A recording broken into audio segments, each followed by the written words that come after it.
Welcome to the 10K Creator, a podcast with me, Daren Smith from Craftsman Creative, and your own Joe Polizzi, where we document and break down how I and other content entrepreneurs can get to 10,000 email subscribers and $10,000 per month in revenue. It's recording and we are live. Look at that. I love technology when it works. When it works is that's the key. Hey, Daren. That is the key. Welcome, everybody. Yep. This is awesome. We are doing a bonus live Q&A episode of the 10K Creator Show. Joe, I'm glad you're here. I'm good to see you. How are things? Yeah, we were doing a regular thing. I haven't seen you for a while. Things are good. Before we get started, and this is your show to run. But before we get started, none of this would have happened without our three sponsors: StreamYard, ConvertKit, and Lulu. So, and of course, on the podcasting side, on the video creation side, look at the folks at StreamYard. On the email side, please look at ConvertKit. And if you're thinking about being a published author, of course, Lulu is the best there is to help you do that. So just wanted to throw that out there because, first of all, we're contractually obligated to do so. So that's that's important. But second of all, as you know, and if we want to talk about how this thing happened, maybe we will, maybe we won't. I would not have happened without them saying yes, that we will. This idea that you had, that I said, hey, that's good, let's try it. It ended up working because of them. So amazing. No, I have loved working with these sponsors. I even met Dana at StreamYard recently through Twitter, and just the caliber of people, not just the companies themselves, but the people we've been able to work with at those companies has been amazing. And today's live episode is possible, as well as all of our other recordings were done in StreamYard. And so it's been a killer platform for getting this first season in the books. Joe, I think you and I both have one question we can start things off with. The first question, though, that I've heard from a few people is what's next for us and for this podcast. And so I know you have an event coming up in May. I have an event coming up in January. Maybe we can talk about that. So why don't we kick off there? What's next? Yeah, sure. I mean, just so everybody knows what we're doing, we're heads down at the tilt, focusing on the newsletter and focusing on who our audience of content creators, content entrepreneurs are.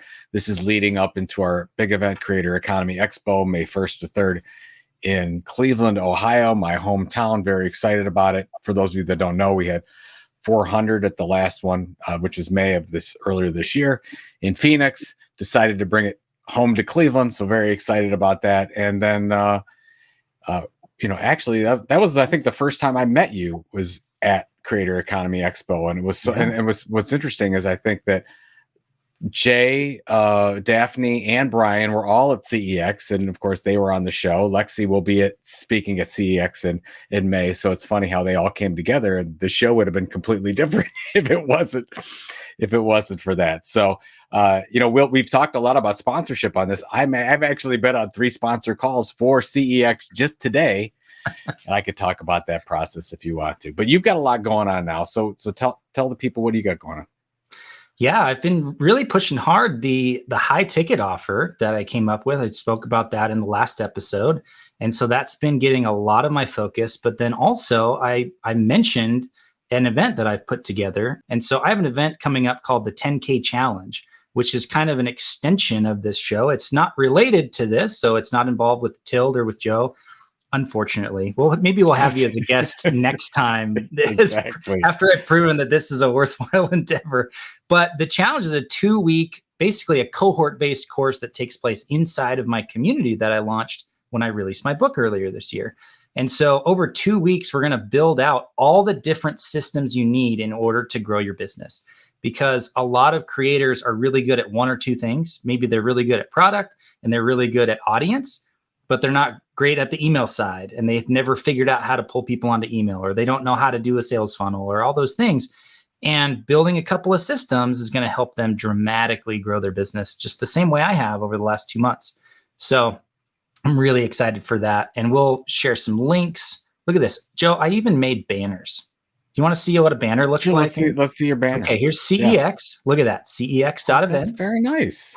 Beautiful. Amazing. I should have picked the orange that you're wearing. This is the Tilt orange No, But yeah, you can't match that up. By the way, for those people that are watching this live, you see, this doesn't make for a good podcast. Like we'd no. have to cut some of this. Like, oh, let's look at this. What are they going to look at? They can't look. Well, They're on listening screen it says cex.events, and that's where you go to sign up for CEX. And then for mine, you go to build.craftsmancreative.co, and that's where you can learn more about the upcoming event. Now, let's dive into some questions. If you're listening, I'm thinking there's probably a little bit of a delay. And so go ahead and ask your questions, and I will pay attention in the comments. And what we can even do is put your comments on screen, which is a really cool thing to do. So if you have questions for Joe or I, anything is really fair game. We're basically going to be talking about what we covered in this season of the show. But Joe, I've got a first question teed up. Here we go. The first question comes from a new friend of mine that I met just recently. His name is Greg Herod. And the question is, when is the right time to make sure you've got things like your privacy policy, your contract terms, et cetera, in order? If you're starting out as a creator, is that like number one?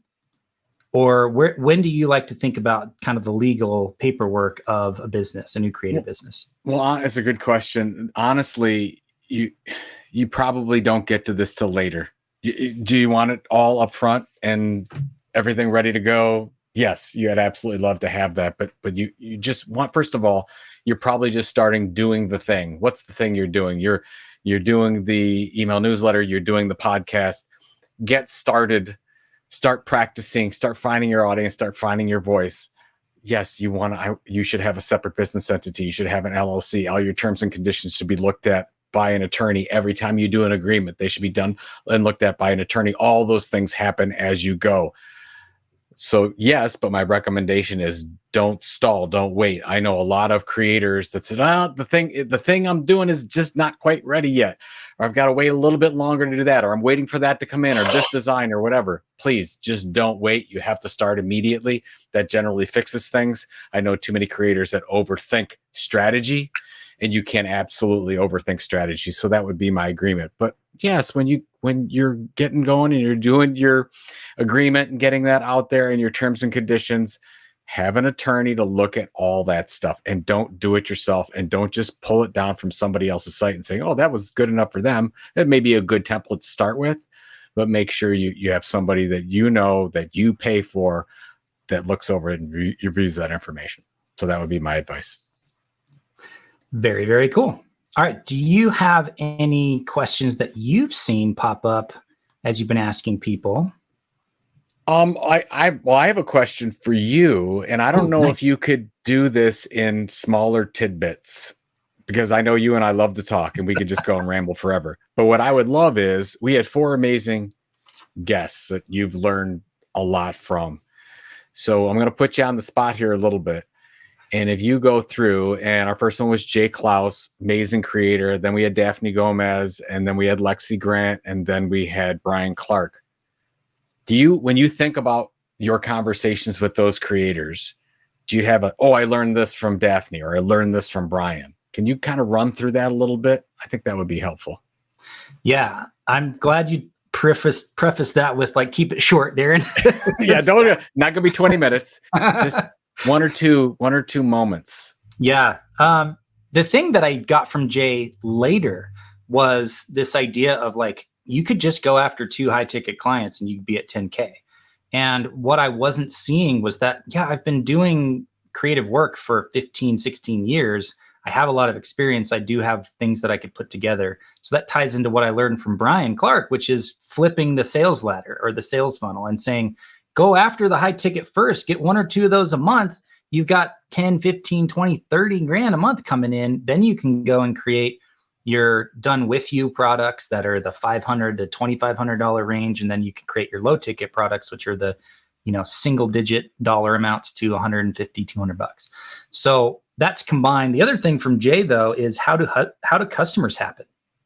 Such an amazing question. Yeah. And it gave me an opportunity to look at how that works in my business. And I was making a lot of assumptions. Oh, I built this, so they're going to click here and go here and visit this and download this and blah, blah, blah. And then when I looked at it, very, very little of that was actually happening. So I simplified and I made it really clear, like, if you're at this stage and you want this outcome, this is what you should click on. And it's like one thing instead of here's everything I make. It's a smorgasbord, go to town.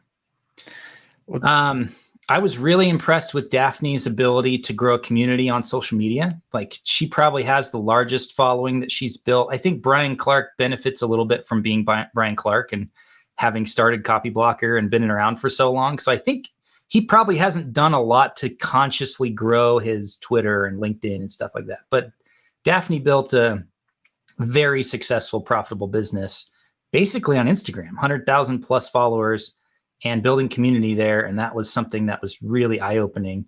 And then Lexi just is really, she has a similar brain of me where it's very systematic and a very formulaic approach of, okay, here's how I do this. And so for her to talk about the three things, like you need your creativity, you need like, what's your creative output that's going to reach people? You need your awareness, your distribution, and your monetization, I think are the three that she mentioned. And it's like, yeah, I think you can even start that from the get-go. You can think about monetization from day one. So there we go. I'm cutting it off. I'm cutting myself off right there. That's a good one. So I have a follow-up question to that. But I guess what really hit home for me, and I practiced this, but I heard Brian say it and Jay said it to an extent, was basically charge more to fewer people. And that is a very successful way to become a content entrepreneur. And what I see so many people, especially who are talking about the creator economy, they all launch their small courses, their ebooks, books, and there's nothing wrong with any of those things, but they're all like, I've got to sell a ton of these things to make any money. I didn't realize when I looked at the research from the Tilt is that about 60% of our audience, they have consulting or coaching clients.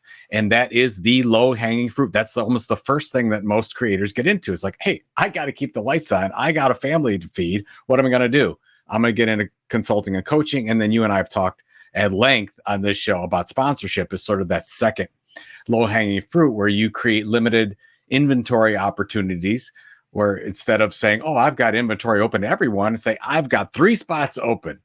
Who's the first 3? And I'm going to open it up to, you, this special opportunity first. And you say, no, I'm going to go to your competitor, and you act that way. And then you can charge a premium for that. Yeah. So anyways, that was my takeaway from there. But I wanted to ask a secondary question. I know we've got some coming in, but from all the stuff that you learned and you took in the 10 episodes of the 10K Creator Show, are there one or two things that you've done right now that you're changing that are starting to work for you? I mean, what's one or two of those things that you could share? Yeah, the two things are, one, I created a high ticket offer. It was pretty easy to do because I was already doing consulting calls with businesses that are trying to go from 6 figures to 7 figures. That's not a market or a thing I've marketed very publicly, but it's a big part of, like, if they click the right links in my email newsletters, they're going to get sales sequences and stuff like that. So I had a few calls, and that informed a product. And so I basically said, I'll come into your business and I'll create these systems for you. And the first person I emailed it to, and I said, hey, I'm thinking about doing this. What do you think? He's like, oh my gosh, that's exactly what I need right now. Can we start ASAP? I was like, okay, cool. That was a $15,000 product. So, not every creator can do that, because if you're just starting out, you don't have 15, 16 years of business experience, but you can look at the experience and the skills that you do have and think about what's something you can charge 2, 5, 10, 15K for. That's such an easy way to just get started. But the other thing was creating this event, because I wanted to really lean into this sponsorship thing. And I've got calls all week with ideal sponsors that are very interested, and using your limited inventory model is what makes it possible. Because I'm not saying 5,000 people are going to be here and it's worth your time and you're going to get 487 clicks. None of that is part of the conversation. This is new. You're going to be one of the first. There's only one slot. If you want it, great. If not, I'm going to your competitor, right? I've kind of said those same things. So it's been great. And I think I'll make more on the sponsorships than on the registrations this first time around. So it's very, very cool to be experimenting with this. I'm excited to learn more from you as I go through this process of doing an event. The good news right now from, if we are going into a recession, you're going to get partners that actually sponsors that actually want to be partners. In really, really good times, it's all about advertising. I mean, they just want, hey, go throw it out there. I got budget. Everything's great. Money, new businesses coming in. It's wonderful.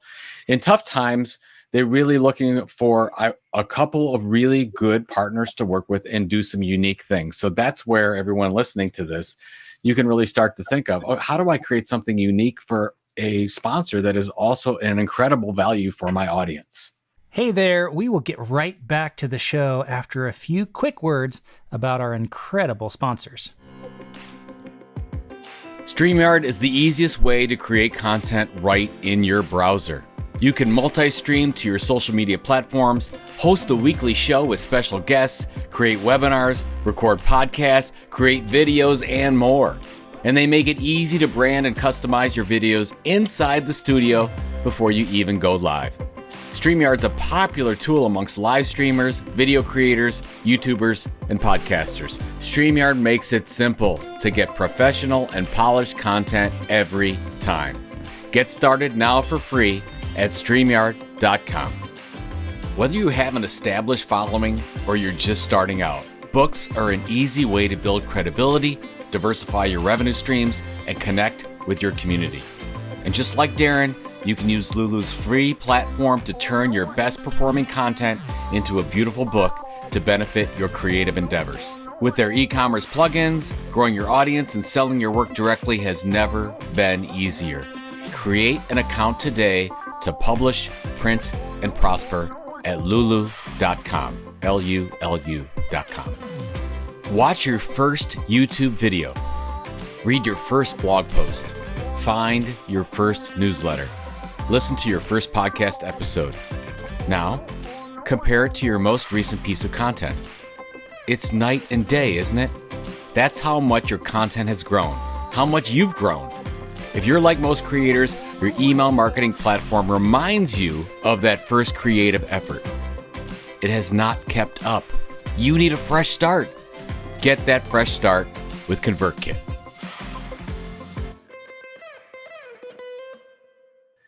Yeah. So there's some value there. So now might be a really, really good time to kind of lean into that idea. It's so smart. And your initial comment is what sparked all that. You told me that businesses have more money to spend than your audience does. And it's been very true. So I'm grateful for that learning. It's like, this is just being in publishing forever and always saying, okay, well, if I'm going to create a media property, we've got to make sure we've got sponsors that can float this. What I see too many creators going out there doing is they're like, okay, here's the audience. We talk about the content tilt. Here's where I'm different. And I hope you're all thinking about that. But they don't do the other side is, who's willing to pay to reach this audience? And then if you look at that, say, well, does my audience have enough buying power that I can actually leverage the sponsorship model? Because if you don't, like, that's why on the consumer side, it's really, really tough. Because if you're going out and you're in the golf industry and you're going to golf manufacturers, they're like, okay, well, how much equipment or how many golf balls can I sell? And it's a quantity buy for them as well. It's like, I don't know. But if you're on the business to business side, which is the sexiest content creation side business that you can get to, you're talking to business owners of some kind. And the deeper you go down the rabbit hole of business to business publishing, usually the more buying power somebody has. So if you're talking to an engineer that specs in a chip product into their software, into their hardware, let's say, that might be a multi-million-dollar opportunity. You might only need 100 people in your audience or 200. So that's where I try to, if somebody's just going to go out and say, oh, I'm going to talk about photography. That's great. Wonderful. Talk about it if that's your passion. But also remember, if you're doing this content creation equation, it's going to be much more difficult for you because you need bigger numbers and you need more sponsors. I would rather just have wow, there's a few. I've got decision-making possibilities with this group of audience that make me get to a revenue potential or a profit potential so much quicker than if it was just consumer. So I just wanted to throw that out. And I think we're all sort of learning this together as we go. Yeah, no, it's so great. All right, we've got 2 or 3 questions that have come in from our audience, so I think we should get to those. Let's do that. First one, look at this. I'm going to show it on the screen from Brian Piper. Joe, in the final episode, you mentioned that patience is one of the main things a content entrepreneur needs. We also know the importance of consistency, and we know that many content entrepreneurs start out doing this as a side gig. So then his follow-up, do either of you have tips on how to manage time to get the most out of your side hustle and stay consistent long enough to get to the point where you can replace your full-time gig? And how do you know when that is? So first of all, Brian Piper, thank you for the question. Brian, for those of you that don't know, is my co-author on the next edition of Epic Content Marketing coming out in March. Brian will thank me for that plug. You have to make an appointment with this business. If you're not just going to quit, which I don't think you should. Brian's a wonderful teacher. But if at some point Brian wanted to quit or whenever, in the meantime, set appointments to do your content, to do your marketing, to do your promotion into your current calendar. And you treat it like a meeting. Jay Akunzo talks about this all the time. Like if you were doing this as a side hustle, it can't just be a side hustle. You have to treat it as the main thing that you're doing, but right now it's not full time. I know that's the same thing. It's just semantics. But you really said, this is the thing that I'm doing, and almost switch that to where maybe your full-time gig is the side hustle. Maybe your current employer doesn't want to hear that, but you know that's the direction that you're going. So in your calendar, everything that you do from a content creation, promotion, marketing, again, put it in your calendar so that you do it, and you got to take that meeting. You have that down. You're not just going to look at us. Oh yeah, I'm supposed to create content right then. No, you are. Absolutely. You're writing that article right now. So I know it's tough to juggle all those things, but you have to put it in there. Of course, sometimes it's in the middle of the night. Sometimes you got to wake up early. I know Brian is great. Brian gets up really early in the morning and gets a lot of stuff done because he's got other things to do during the day. So that's kind of what you have to do. And I talked to just end with this. It's wonderful and horrible at the same time to be a content entrepreneur. And you generally feel both of those things in the same day, every day. So you just have to know, even when you've made it, you're doubting yourself. You're like, oh, I don't know. But you have to get through that. You have to break through that wall, because you have what most others don't, is you have the ability to keep going. And that's the opportunity, because it really is a marathon, and most people give up. So if you get to that 2 to 3 years, and we know there's only been a few examples out there of people who have created successful content creator businesses in less than 2 years. It generally takes a much longer time. Even Mr. Beast has been at it for 10 years. People want to say, oh man, it came from nowhere. No, he didn't. He's producing for 3 years before he even figured out what his topic was going to be. 2016 had 30,000 subscribers. Now he's, of course, probably a billionaire at this point. So anyways, that's what I would say, Brian. I hope that's helpful. So just make sure that you maybe treat it like your main thing instead of the side hustle. Yeah, such good advice there. What I would add is, if you go back to episode 1 and 2 of this season, I talk about the outcome first approach. And so when you say you get to the point where you can replace your full-time gig, well, what is that? Is that $4,000 a month? Is that $8,000 a month? Is it $15,000 a month? Most creators don't realize that they need to make anywhere from 1.8 to 2.5 times what they want to pay themselves in order to have a successful, profitable business. So if you want to pay yourself $8,000 a month, well, you should be making more like 12 or 15 for your business because of all the costs. So first is defining what's the outcome. And then it's like, okay, well, how am I going to get to that point? Because like Jay said, knowing my business, you could just turn on 2 consulting gigs a month and have 10 grand. And I didn't listen to them. And it was a month later where it finally clicked. And so if you're in a position where you've already been doing this work for 3, 5, 10 years at a high professional level, and you've got something that businesses would pay for, because most creators aren't going to pay you 10 or 15 grand, but businesses will. And if they're at 5 or 800K a year and they want to get to $1 million, $1.5 million too, that's a great place to go in and make that high ticket offer and help their business. And again, that could be 1 client a month, like Brian Clark says. It could be 1 or 2 a month. And so how long does it take? As long as you want, depending on It's depending on your approach. But if you're approaching it like I was and saying, well, I want to do the typical creator thing of grow a big audience and sell 1,000 copies a month of my book and sell some courses and yada, yada, it's going to take longer. Because if you're starting from zero, where I essentially was a year ago, even though I had 850 email subscribers, it wasn't an engaged audience at that point. It certainly wasn't a minimum viable audience like Brian Clark talks about. I think you talk about that too, don't you, Joe? Yep, minimum viable audience. So like, don't want to give Brian all the credit. I mean, come on. Brian deserves a lot of credit. And Seth Godin uses that too, but Brian was the first one to talk about it. Really important stuff. So I think it's the approach. If you want to do it off of $200 offers or $20 offers, well, it's going to be a much bigger lift than $2,000 or $20,000 offers. Yeah, and don't get down about this, because you could have a really good plan. I'm 99% sure that is not what's going to happen. That your revenue, I'll give you a really good example. When we started the Tilt, my plan was not to sell any sponsorship. It was to be 100% training. Well, now we're not doing any training and we're doing all sponsorship. Who knew? You don't know until you get out there and you start talking to people and seeing what the opportunities are. So just put yourself out there. You'll find the answers. Exactly. All right. I believe you've got some other questions that we can dive into. Do you want me to ask another question? I didn't know if did we get all the questions? I don't see another one in. I see some comments. We got you may not offer so low cost, selling enough is dang near impossible. Yeah, Jay, I feel that a ton, because that's where I was at the last year. It's like, how am I going to get this to 10 grand a month? That's why I asked Joe to help me figure it out in the podcast. Cause I'm like, I don't know how I'm going to sell 1,000 books a month or whatever it was going to be. And turns out that's not the answer at all. My audience will grow slowly but surely, but it's not overnight that you get to 10,000 email subscribers and a highly engaged audience. So, yeah. So my next question to you is, we're heading into 23.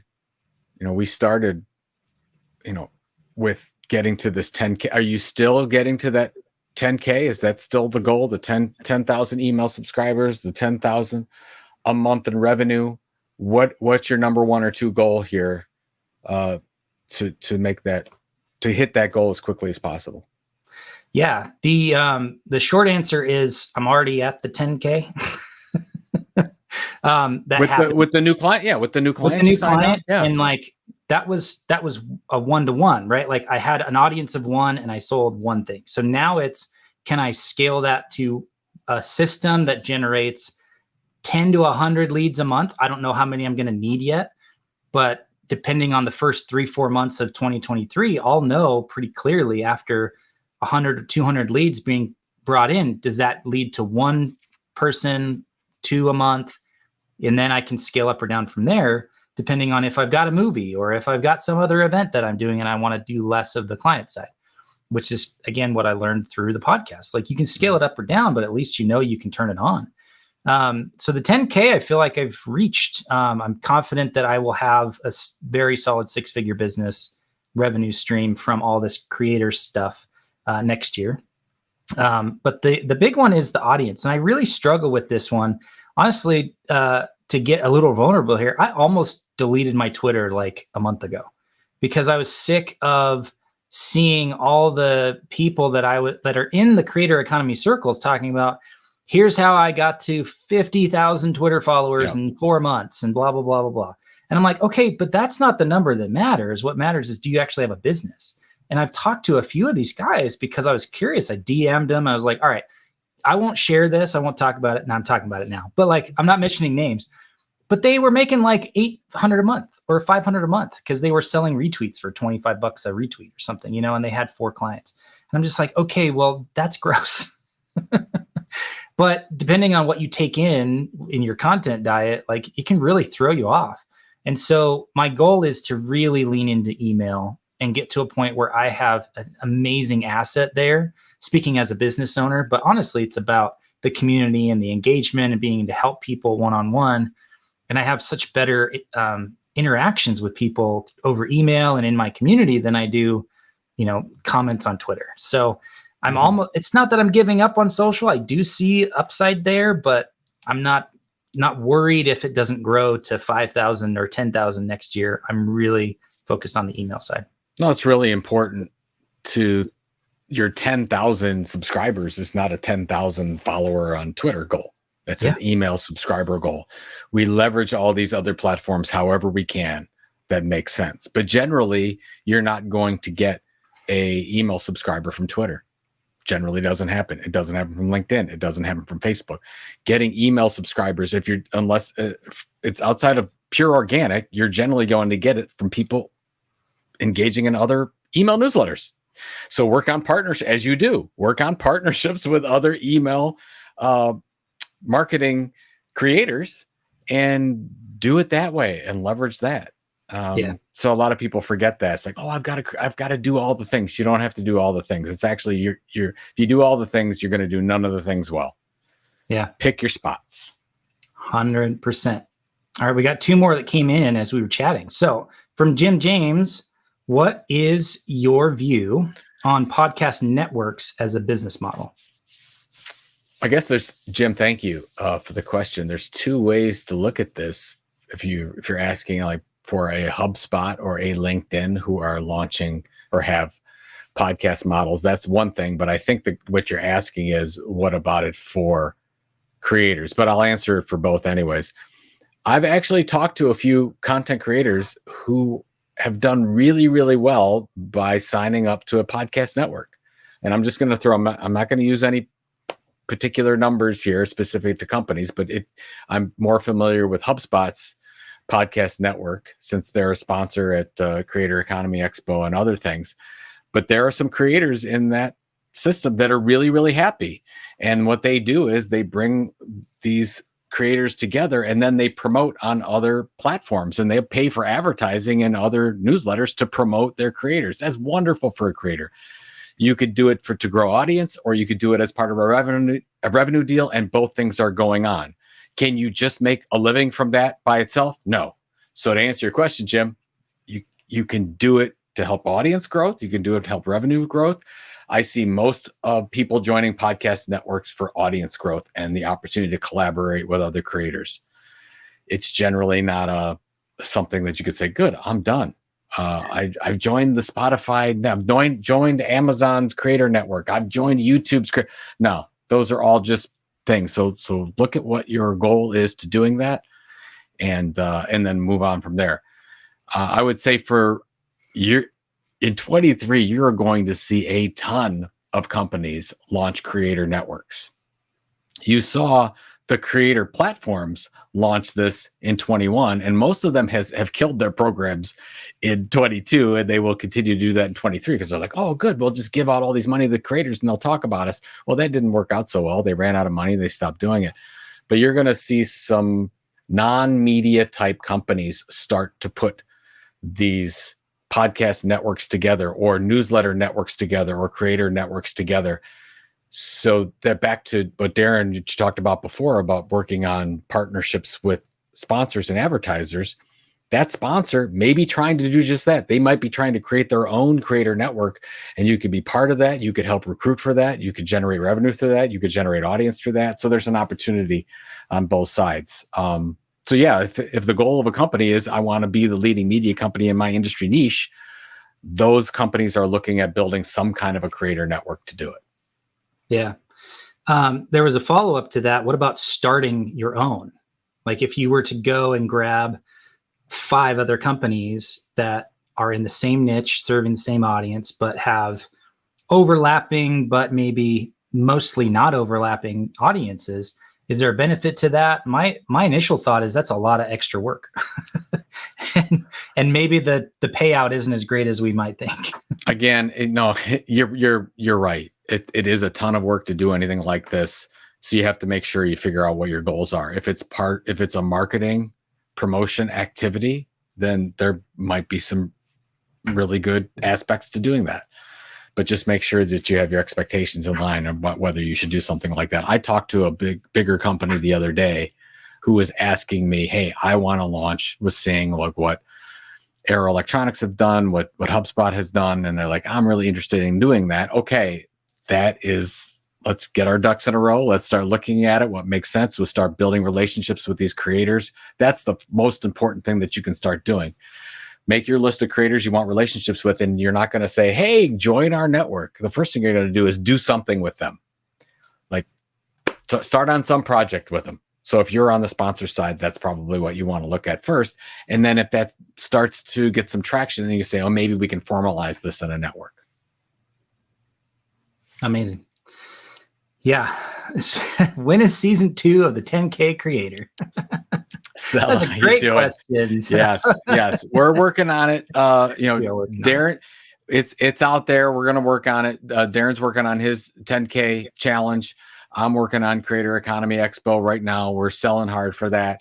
And then when we come back with a unique concept on what season 2 should be, you'll hear about it first. I'm sure we'll do an individual podcast show and just talk about it.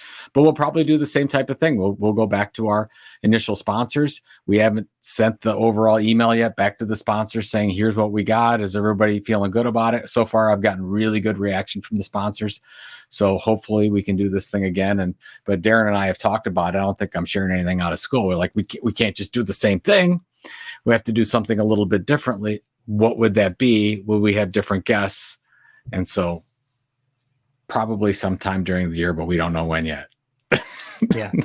Anxiously awaiting. I think we're both there. We both are keep staying busy. We're not waiting on it. And I think for me, that's a lesson being a creator, because I spent almost a decade doing a video production company, and man, the amount of times where someone was like, yeah, we're good to go. Let's do this project together. And it's 40 grand and blah, blah, blah. And it didn't transpire. That was probably like 3 out of 4 times. Like, you get a lot of commitments and you get a lot of things happening, and you just kind of have to deal with what you have in front of you right now. And you can't just rest on, oh, well, I know that season 2 is coming. It's just going to happen, and that money's coming and that opportunity. I don't know. So I'm not going to sit and wait for season 2 and have that be my only revenue stream for 2023. So if that happens, great. And I will definitely carve out the time for it, and we'll make it amazing, and it'll be super valuable again. But if it doesn't, like, it's not going to be something that hurts my business. Right. All right. So I got 1 or 2 more. How are we on time, Joe? You good for more questions? Do another 10 minutes. Let's do it. Yeah. All right. So we've got a question. The only question I have is, where'd it go? Whether you will keep building upon the show because the community value is apparent. So this is still talking about season 2. Like, how do you build upon something? Because like we just mentioned, I kind of hit one of the goals. I'm at the 10K revenue. And I think that's a big goal for everybody. So it's not like, oh, is Daren going to hit it in season 2? We kind of, spilled our beans in the lobby and saying, oh, I hit it. Surprise. So how do you build upon it? The thoughts that I've had are to teach how to build some of these systems that I've put into place over this season in the background, off camera, off mic. And so diving in a little deeper, bringing in some other experts on email strategy and sponsorship strategy and those kind of things, and going deeper, I think is where to go season 2. What do you think?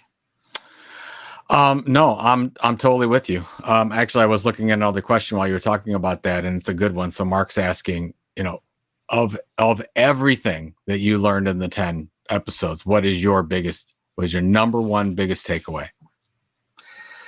Well, number one biggest, I might need to think about that for a second, so I don't just come up with what's top of mind. Honestly, the biggest takeaway was that I'm doing the work that I'm supposed to be doing. Nobody told me, well, you're not doing what you should be doing, and so that's why you're not seeing growth. Every single person said, well, I mean, it seems like you're doing everything right. Everybody was kind of looking at it like, why do you need help here?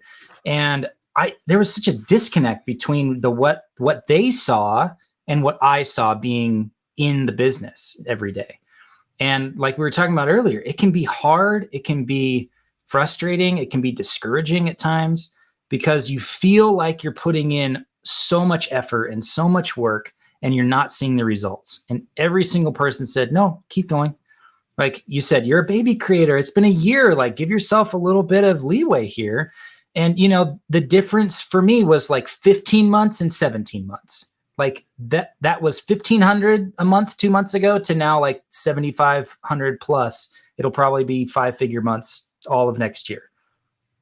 What? I mean, that's a 10x in 3 months. I was that close. I just didn't see it. And so really that's my biggest takeaway. It goes back to being patient, being consistent. Like I've published a newsletter every week this year. We've done a podcast 10 weeks in a row.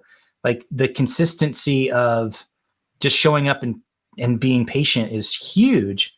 But I also think that this really was it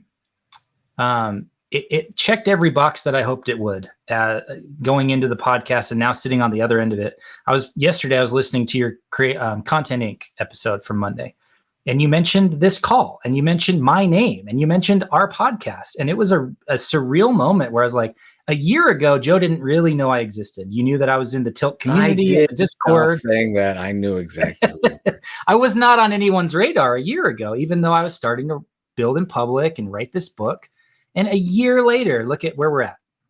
And it wasn't because I'm special or because I'm talented or because I have any extra whatever than anyone else does. It's because I was really strategic in going, what are my outcomes? How am I going to get there? And I saw an opportunity to do this show together. It was going to benefit the Tilt. It was going to be fun for both of us. It was going to benefit me. And it has in all the ways that I hoped. And so I think that too is a second also big takeaway is you just got to be, try, like make some big swings and reach out to people who you'd think would never reach out or reach back. And you never know what'll happen. Well, it's probably good to talk about the collaboration a little bit. And we've mentioned it before, but it's important. You had the idea and you said, this is the idea. And you sent me an email on it and you said, I'm going to keep your workload. Because I came back to you immediately and said, I feel like I'm doing too much. I feel like I'm too busy. I don't want to do this. And you said, I'm going to do all these things. I'm going to produce the video. I'm going to do the whole thing. I'll send you the files, whatever. Because I had the idea to do it on the Content Inc. channel because I was totally stealing Prof G's Pod's idea, which he has 4 different podcasts in the same stream. I'm like, okay, well, I wanted to do that. I didn't have the idea. I presented at Content Marketing World, and then we started getting into this, and we were going to do that. So you made that very easy for me to do that. So anyone is going out looking at a collaboration, you have a lot of creators out there that want to do these types of projects, but don't feel that they can take the time away from what they're currently doing. And that enabled this to happen. And then also I have this whole thing now where I'm not launching anything else unless it's generating some kind of revenue. And I told you that. I said, no, let's go out to a couple. And we were lucky. And I mean, we're blessed and lucky. We've been working on these relationships for a long time. We could go out and reach out to some people and say, hey, would you support this thing that we're trying to do? And we ended up getting 3 yeses in a short period of time from some great people. So, but I would just say, like for those people, I guess my question is back to you. This is sort of a jump start. You had the initiative behind it, but I would imagine for other creators out there that are feeling in a rut that want to do collaborations or consortiums, and Jim's talking about doing a podcast network and other things. These things are available and you can go out to creators, but you have to make the ask, but be very specific with what you're asking. Yeah. I also think that context matters, because if I came to you last summer and said, hey, I want to do this podcast together, I don't think it would have come together because we didn't have that interaction. We hadn't gone back and forth. We hadn't seen, like, you didn't know anything really about me other than I was in the community. So I think you have to also realize it might take a year of building a relationship before it's ready for that sort of an ask. And then also, just making sure that you're willing to do all the work to make it easy for the other person, I think is huge. Because that's how you're going to get the bigger creators, right? Just totally forgot the phrase I was going to use, but like industry legend, let's say that. I mean, you're really well known in the marketing world, right? And so there was a lot of benefit to partnering with you. Jay over here says, I want to find the right Joe to my Daren. It's like, okay, that's awesome. But said nobody ever. But no, Jay, I know what you're talking about, Jay. But you're I think you have right. to be willing to get a couple of no's and stick with it until it's a hard no, right? Because I think your first pushback was, well, I kind of need it to be this, and I'm a little hesitant, and that gave me the ammo I needed to go. Let me solve all those problems for you right now. And yes, Jim, I see your comments there. Will this be available afterwards? Yes, definitely. It'll be on the podcast feed, but also we'll send out a link to this recording to everyone who signed up, so that in case it was a bad time zone or something like that, they can see the whole recording, because it's been fun. So any other last questions or thoughts, Joe, that you want to wrap up with? No, this has been incredibly fun. I've learned a lot of. It's interesting. I've learned a lot about my content creation journey, and I've been doing this for over 20 years now. And it really hit ahead today because I told you that I was on a lot of sponsorship calls today. Sounds like you're doing the same thing. Yeah. And last year was a tough year. We were still not even 1 year into the tilt, and trying to sell sponsorships for an event and for the website and for the newsletter. It was a grind. And you can get easily disappointed. Now, 12 months later, I've been working on these relationships for even though I've been around content marketing for a long, long time, these in the creator economy space, these are totally new relationships that I've had to build. So when you say you got to get to year 2 and 3, things really do change. And you don't see them all immediately. Sometimes you have to kind of look at the numbers and how you're progressing, or you could say, and I think you said it well with setting numbers, like, oh, I have 10,000 goal this month, or 15,000 or whatever. Sometimes break those up into a day. It makes it it's like you can put your arms around that goal and say, okay, well, I don't have to sell 15,000 today. I have to sell $200 today. I could do that. I could do $200. I could sell $200 worth of something. Yeah. So it's that. And the other thing is, you got to remember that be real focused with your time on content creation, because only about a quarter of your total time is going to be spent actually creating content. And when most content creators get in there, they say, oh, I'm going to write and I'm going to create videos. I'm on all the time. Well, are you?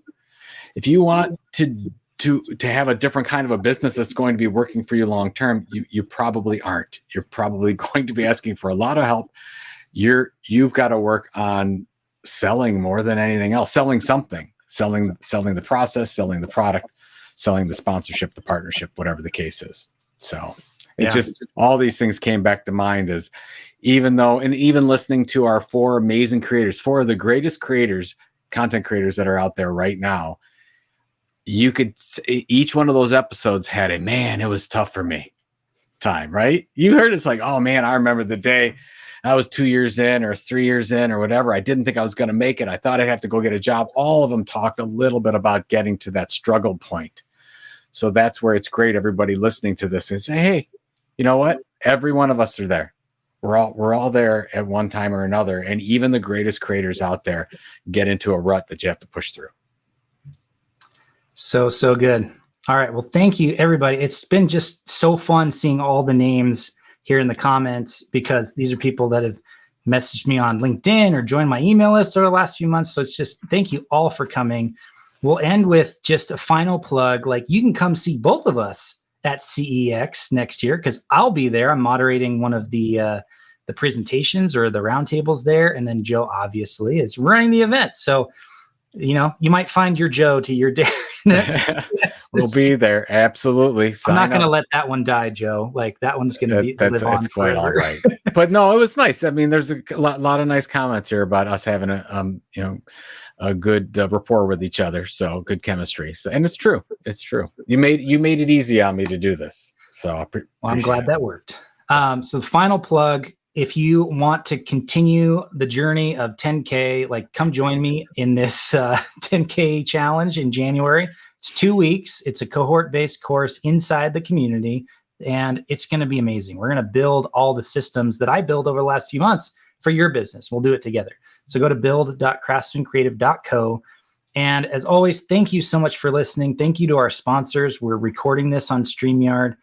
Both of us use ConvertKit and Lulu for our books. I don't know if you do for your books. I think but I am one of those publisher things. No. So little tidbit: Epic Content Marketing with Brian Piper and I, that comes out in March. That's McGraw Hill, but I am coming out with a book and using Lulu later in the year. I just haven't announced anything yet, but the folks at Lulu are going to work with me on that. Very excited about it. That's so awesome. Yeah, I heard they were going to be your annual sponsor on the Content Inc. Yes, they're the annual sponsor on Content Inc. Isn't that crazy? We're going to talk a lot about sponsors next season. We'll get Justin Moore on. We'll have you go deep on sponsors. You're all going to be hearing a lot about Lulu the next 12 months. I'll tell you that. Well, much deserved. They're amazing. Thank you all so much. Appreciate you listening and coming and joining us today. And hopefully we will see you soon in the future. Take care. Hey creators, that's it for today's episode, and another special thanks to our sponsors Lulu, ConvertKit, and StreamYard for making this season of the 10K Creator possible. Check out past episodes of the show over at contentinc.io, and you can find me, Daren, at craftsmancreative.co and on Twitter at Daren T. Smith, and you can connect with Joe online on Twitter and LinkedIn at Joe Polizzi, and at thetilt.com. Now you can find links and show notes at 10kcreatorshow.com, and every week we'll have different giveaways for people who share the show with their friends and audiences, so head over to 10kcreatorshow.com to learn more. If you're listening for the first time, be sure to subscribe to the Content Inc. podcast, as this show will be on the Content Inc. feed each week. Thank you so much for listening. Please do us a favor. If you've enjoyed this episode, share it with a friend. You can put it in your newsletter. You can share it online. Tell other people about it. That's the best way to share this episode with others. Thank you, and we'll see you in the next episode.